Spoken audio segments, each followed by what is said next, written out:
Diesel prices increased for 4 straight weeks, climbing by 4% since the first of the year. Now, this is consistent with the traditional spring surge in prices, according to the USDA. Joining us now for an update is American Farm Bureau economist Veronica Nigh. Thanks so much for joining us, Veronica. So bring us up to speed on the current USDA numbers and what is driving these higher prices. Well, as you mentioned, diesel prices are continuing to tick forward at the beginning of the year. That's really driven by a lot more consumers getting out on the road in preparation for enjoying those summer months.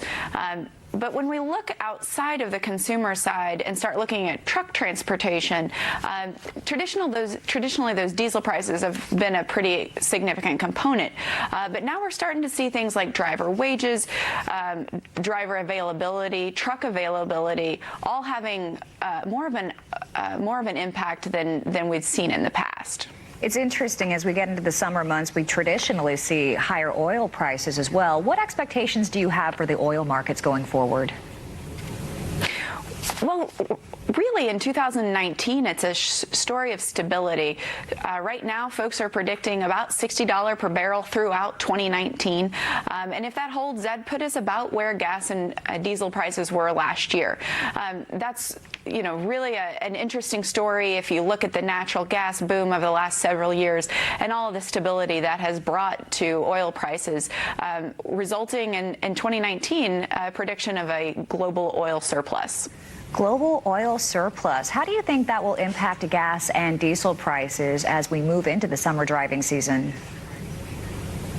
Well, we should expect to see increases throughout the summer months, which is traditional, again, with that increase in driving that we see as folks are going on vacation.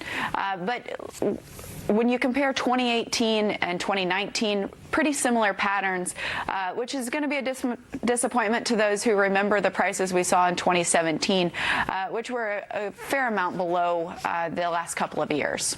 Yeah, we are watching at the pump locally here in Nashville, and they seem to consistently be climbing, and then, they fluctuate a little bit. Are there any other factors that could be impacting trucking prices that we should take notice of?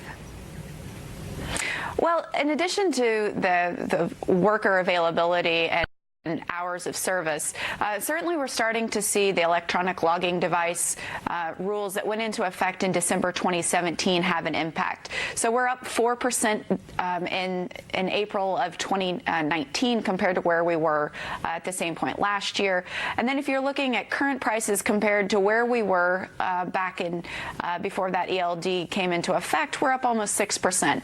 So certainly constrictions on the amount of hours that drivers are allowed to work every day is certainly having a constricting impact. So that's probably the real interesting story here as we move forward, because traditionally those trucking prices have followed very closely with diesel prices. But since that ELD rule has come into effect, we're starting to see a larger break between the pattern of diesel prices and trucking prices, which is going to become all the more important as we move through this growing and harvest season, and farmers are trying to get their products to market. All right, interesting how you couple up the restricted driving hours, reducing demand, impacting prices. Always appreciate your insight. Absolutely. AFBF economist Veronica Nigh.